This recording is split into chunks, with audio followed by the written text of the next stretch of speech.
Welcome to A Meaningful Marketplace. I'm Sarah Masoni from Oregon State University's Food Innovation Center, where I've helped countless dreamers launch their new food products. It's the science of taking a food delight from the kitchen to mass manufacturing and still keeping its great taste. That's what I do.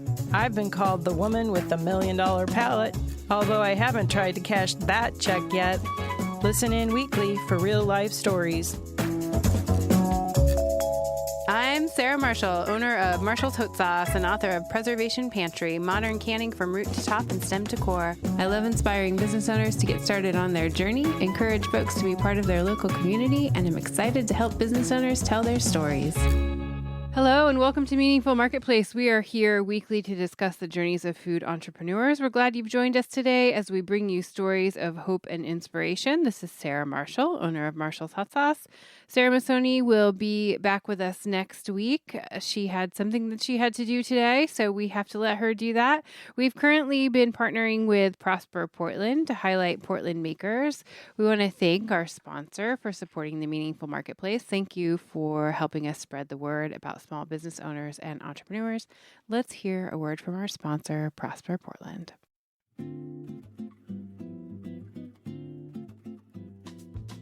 Prosper Portland is the economic and urban development agency for the city of Portland. We focus on building an equitable economy by carrying out a comprehensive range of economic development programs that support small business, improve access to workforce training, and create jobs for Portland residents. Food and beverage manufacturing is a fast-growing industry that demonstrates strong, inclusive growth potential in Portland. It encompasses everything from entrepreneurs just starting out to established companies with international distribution. Prosper Portland works collaboratively with local companies and institutions to help grow priority industries like food and beverage manufacturing. This support takes the form of business retention, expansion, and recruitment visits, industry-specific programming, networking events, business-specific support, and access to capital. To learn how Prosper Portland can help your business, contact Yvonne Smoker, the Food and Beverage Manufacturing Industry Liaison, for more information, and visit prosperportland.us. And I would like to introduce you to Wendy and Adriana of Three Sisters, making stone-ground tortillas and masa with organic corn in Portland, Oregon. We're delighted to have you both on the show today. Welcome. Thank you. Thanks for having us. Yeah, and we always like to connect our listeners to you on social media and online. So what's the best way they can find you? Our website is Three Sisters, spelled out with all letters, pdx.com. And then we're at the same on Instagram, TikTok, and Facebook. Perfect. And we'll put the link in the show notes so people can just click on it and find you right away. We always like to start at the beginning of your journey. So what inspired you both to start Three Sisters, and when was that? Adriana and I met years and years ago, almost 21 years ago, more than 21 years ago, in prenatal yoga in Selwood. But our business actually started when she came back from a trip to Mexico with a tortilla cutter and a small molino, just like something about the size of a lawnmower. And I have a chef background, and they know how much I love food. And so they asked me if I might be interested in starting a business, making these specialties from her mom's hometown of San Luis Potosí. Adriana, tell us about the Potosinos, which began this whole journey. Yeah, it's my mom is from San Luis Potosí, and so they make these delicious, they're called enchiladas potosinas. They're like a little between an empanada and a tiny quesadilla, and the dough is mixed with a chile, and so it's orange color, and the inside has like these kind of goat cheese made from the French from the rancho, and they mix it with green tomatoes, and then they put it inside there, and then they fry them up, and they put crema and queso and salsa, and they're so good. So my mom used to bring them here, and I share them with Wendy, and I'm like, oh, what about these? And we're like, oh, Wendy's like, these are delicious. It would be awesome, And so, yeah, that was very exciting.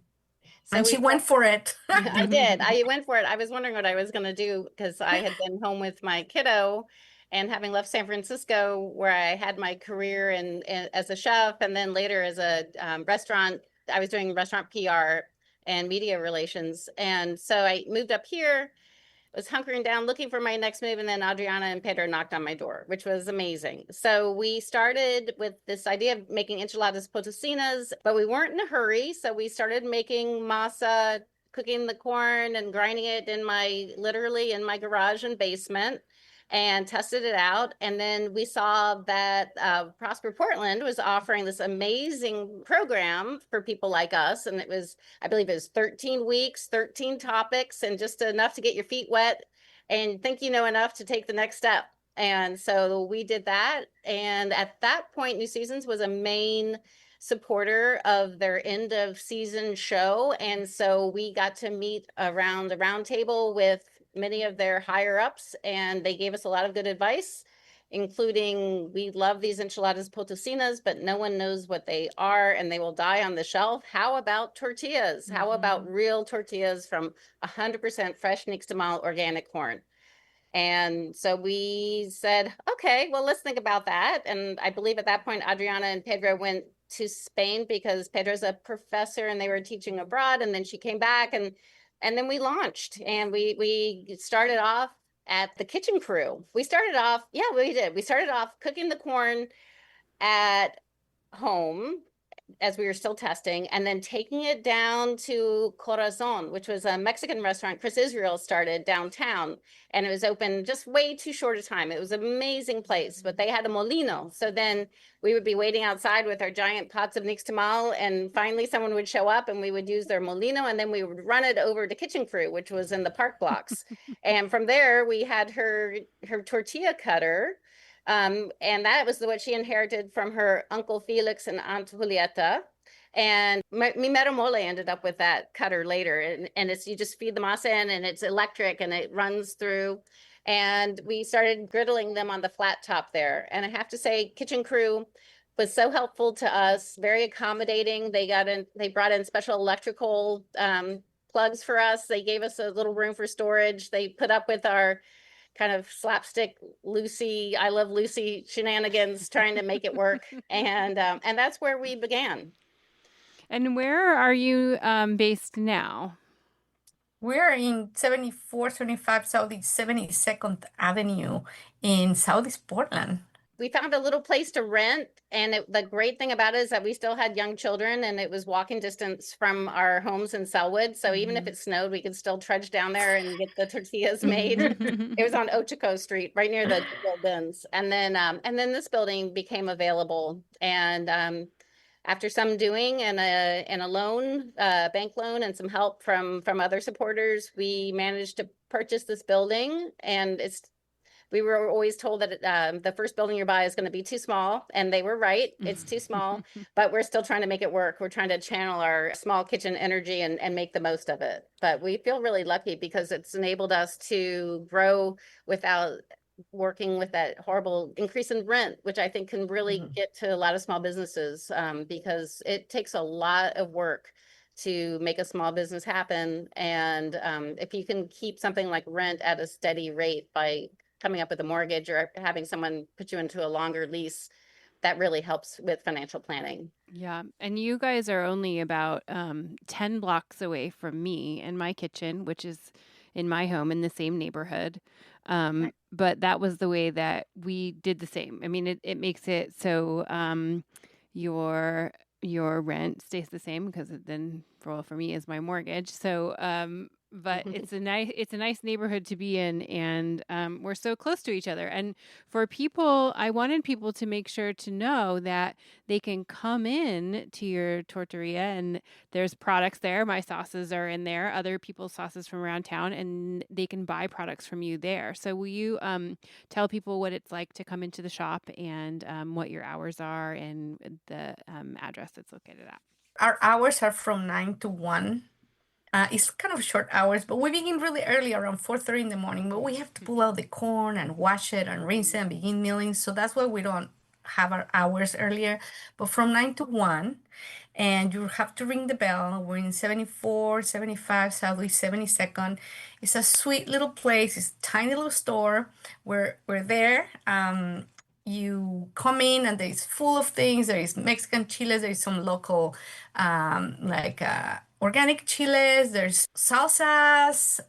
We have a lot of local salsas. We have local beans, black beans and pinto beans. There's Mexican cinnamon. We have Oregon cheeses also. And so it's a sweet little store. And we'll take care of you. You get a nice warm tortilla coming out of the oven. Ask for one.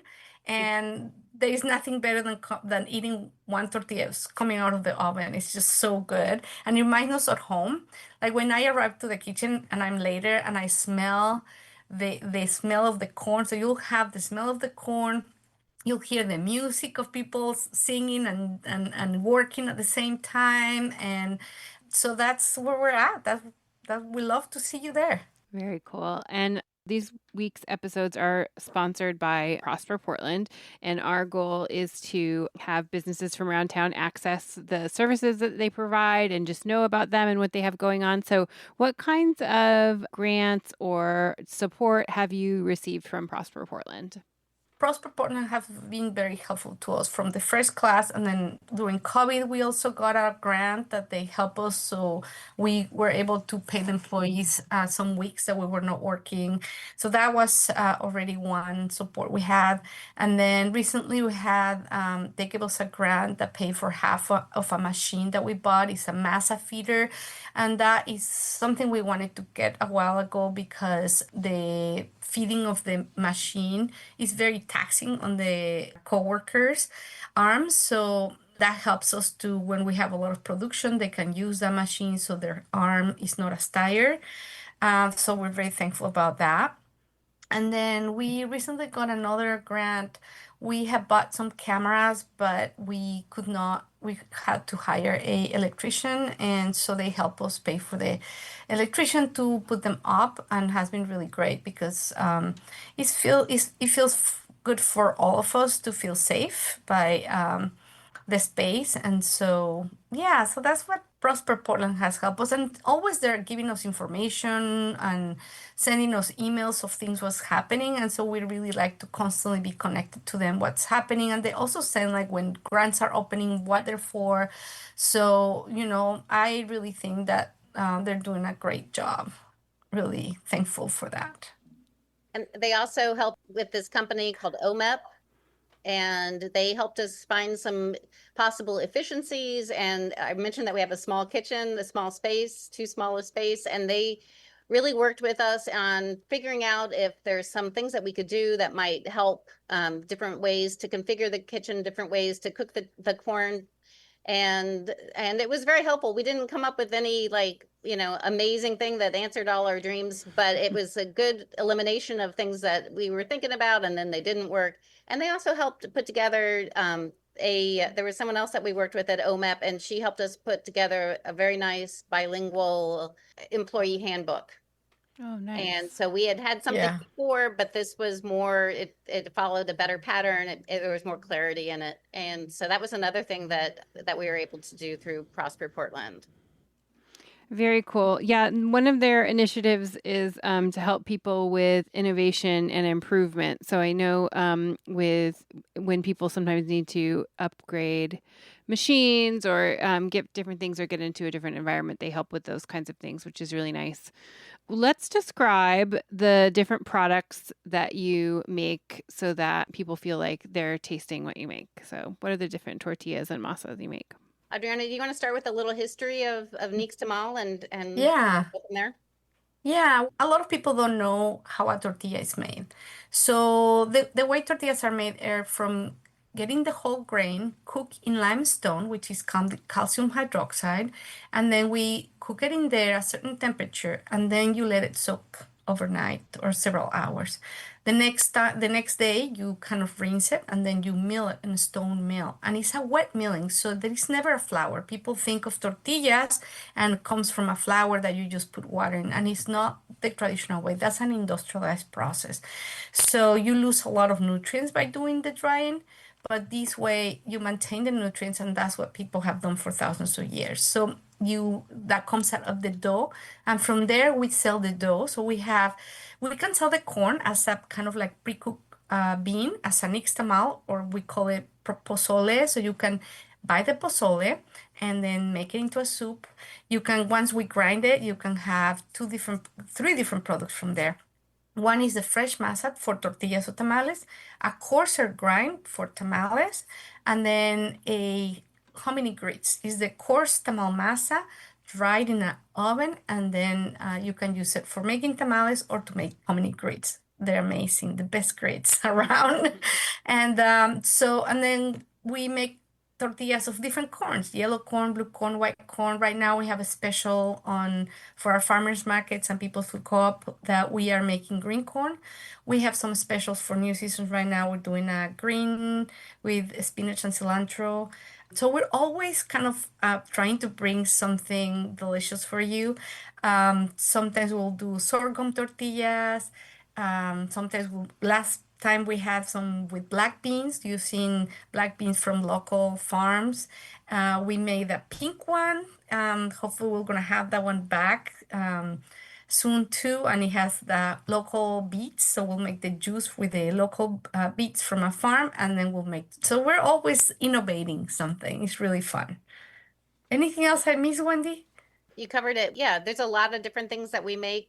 We have our classic yellow, white, and blue 6-inch tortillas and retail packs, along with the 4-inch taco pack, and those are in a lot of the local stores in the refrigerated section because there's no preservatives. So those are at New Seasons and People's Co-op, Alberta Co-op, Providore, other retail shops. And then, yeah, we make a lot for restaurants too. And so we wouldn't be around if we didn't have many different aspects to our business. So a large part of our business is directly to restaurants or through our distributors to restaurants. One of our first restaurant clients ever, even before we opened, was from Podna's Barbecue that was so excited that we were going to have masa.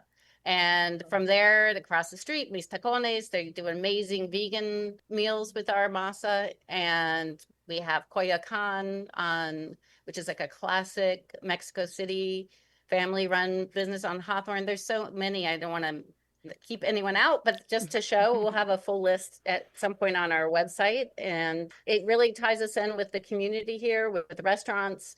And it's because we've been able to pivot from going like helping restaurants, and then when the restaurants had to close during the pandemic, we were able to do more retail and get things out in a different way. It's been something that yeah, it's been good.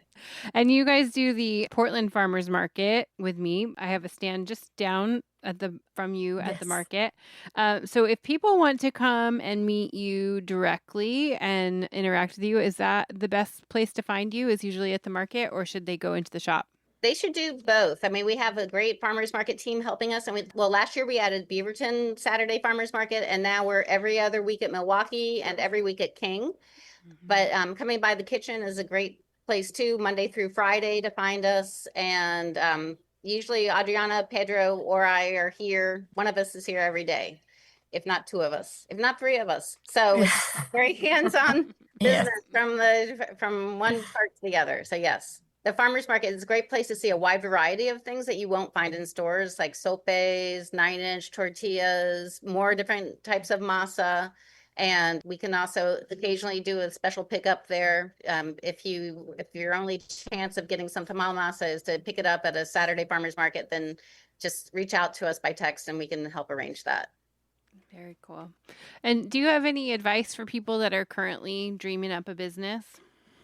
I do. I think it's really good to have business partners because it's a lot for one person to take care of and not ever get a break. So we haven't taken a lot of vacations since 2012, but at the same time, it is possible theoretically for Adriana and Pedro to go off on a trip, or for me to go away and not just leave it. I don't know how you manage otherwise. I guess you would staff, but it is tricky. But you should follow your dream. I think it is amazing to create something, to build something, to provide something as delicious as a tortilla to people, and the look on people's faces when they walk in the door, especially people that are coming from Mexico, that are just, so many times we hear this is just what I grew up with, and they'll bring their kids in with them so they too can get one fresh with the salt and roll it up.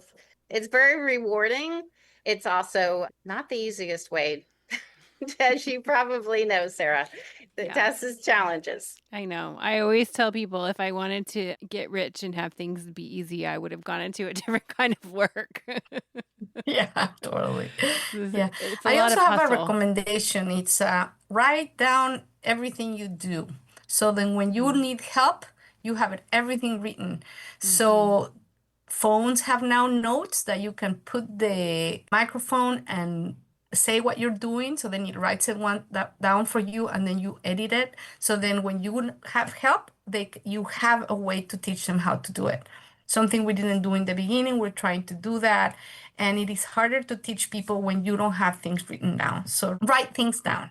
So that's a big one that I would recommend. Definitely.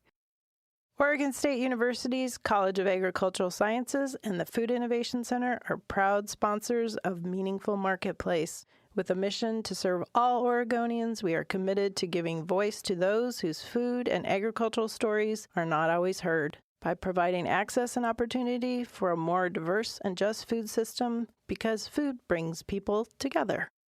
What's the size of your team these days? How many people do you have working for the business? Right now, with the three of us, we're 20. Wow, that's a lot. Yeah. Yeah, it's an amazing team. It's because we have right now 4 people that are farmers market. So that increases our team. But we're still a lot in the kitchen, you know. Yeah. We're still like 16 people with the 3 of us. So it's an amazing team. I think we have been really lucky to get people that are dedicated, they're loyal, that, we communicate with them really well. They really have great working ethics. And there's a lot of care and love. Don't you think, Wendy?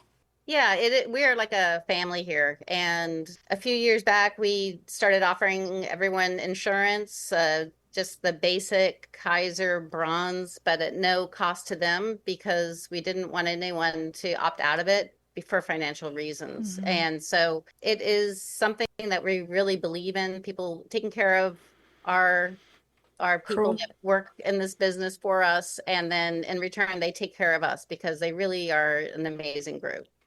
Yeah. Wendy and Pedro's gave me like the thumbs up that I'm doing every Wednesday meetings with employees. So then we always keep ourselves fresh and connecting. So we have meetings about logistics, we have meetings about food handling, we have meetings about how to connect with each other, how to communicate with each other, how to normalize that conflicts happen. And that's part of human experience. That's part of our experience as humans. So that does not like say that you're bad or, would say who you are. It just says that we have a conflict or what the other person is like. So we're trying constantly to work through that. And so with all the things that we're offering and the health insurance, giving safety into the workplace. And I think we have been able to do that pretty well. And I noticed that I see your tortillas, especially you mentioned in restaurants and food co-ops around town and at farmers markets. Do they make it outside of the Portland area and outside of the city? Yes, we are pretty much along the I-5 corridor. We're up in Seattle and a few co-ops beyond that, the Olympia Co-op, the Astoria Co-op, and we are in the Ashland Co-op. You see a pattern to it, and we're at Rainbow Grocery in San Francisco, which is my old co-op grocery from when I was just out of college and moved to San Francisco. So that's pretty exciting. And we're working on more places. But right now, that's where we are. We're in all the PCCs around Seattle and in Washington State. And we're also in Montana. We have a distributor that we cross-dock with at OGC, and they buy a pallet at a time, and they put them in the freezer there. And so we're in a grocery store called Town and Country there, and some smaller shops as well in Montana and some of the other areas in the Northern Rockies. Very cool. So you make it around. I see your stuff everywhere, and I always like it because every time I see it, I'm like, oh, yay, they're here. But I didn't know if you made it into other other places outside of Oregon, and it sounds like you do, which is great. Let's tell people one more time the best way to find you and support you. And if you sell online, let's tell people that too. Great. Yes. If you're in the Portland area, we welcome you to come by our little tiendita, our shop, Monday through Friday from 9 to 1. We're at the corner of 72nd and Flavel, right across from the grocery outlet. And if you come at the right time, we have fresh tortillas. You can order ahead, or it's kind of luck of the draw, whatever we have. But we always have something. We always have tortillas, masa, pozole, and some other special items. We also have a shop on our website. And so we do not ship perishable items, but we have hominy grits that make their way across the U.S., very popular even in the South. So I think that's a good vote of confidence there. And we have some really lovely items in our shop from Oaxaca and some tortilla presses. We have the local organic chilies from the chili pepper people from the farmers market. And that's a great way to find us. But we're in all the new seasons in the refrigerated section and most local co-ops and Providor. If we're not in your neighborhood store, let us know and we will see what we can do. Perfect. And anything we left out that you want people to know? Ask for a delicious tortilla when you arrive to our tiendita. Just ask, is there a warm tortilla? We'll happily give you one. I do have one thing that Wendy mentioned. It's also part of Oregon. They receive grants, federal grants and local grants to help manufacturing companies. Mm-hmm. They're the ones that Wendy said. So they're not like a business. They're like also another organization that can help you and they charge you, but Prosper Portland works with them. So it can cost you half of it or less than half. So that's pretty cool. Another resource for people. I think we have had help. I don't know if Prosper Portland works also with the PSU, Portland State University Business Accelerating Program, which also have helped us in the past too. I don't know if it's still around, the small lawyer, like law. Yeah, there's some law clinics, small business law clinics through, like Lewis and Clark has one, and they've helped us. They're also a good resource for setting up operating agreements and partnerships.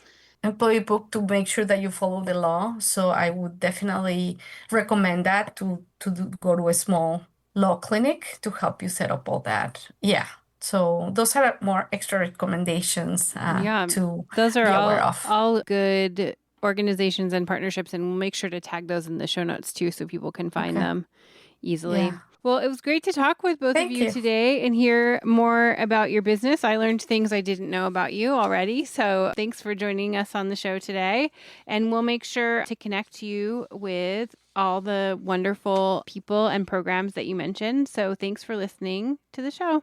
Thank you. Thank you for tuning in to Meaningful Marketplace Podcast. Before you go, show some love for your favorite podcasts on Apple Podcasts or iTunes. Follow us on Instagram or YouTube at Meaningful Marketplace Podcast. You can call Sarah and I with questions at 503-395-8858. Couldn't do this without our fantastic team, Joy of Creation Production House. Thanks to Dirk Marshall, our producer today, and Haley, our audio engineer. We'll be back next week, everybody. Thanks for joining. Bye. If you love the stories we bring you each week, please consider supporting us on Patreon. As an independent media company, your support is absolutely essential. It allows us to continue creating high-quality professional episodes that amplify the voices of women, small business owners, writers, artists, and creatives, and keep their stories free from commercial pressure. By becoming a Patreon member, you're not just supporting us, you're investing in the future of independent media. Please visit patreon.com/The Joy of Creation Production House to join our community today. Thank you for listening and supporting our podcast dreams.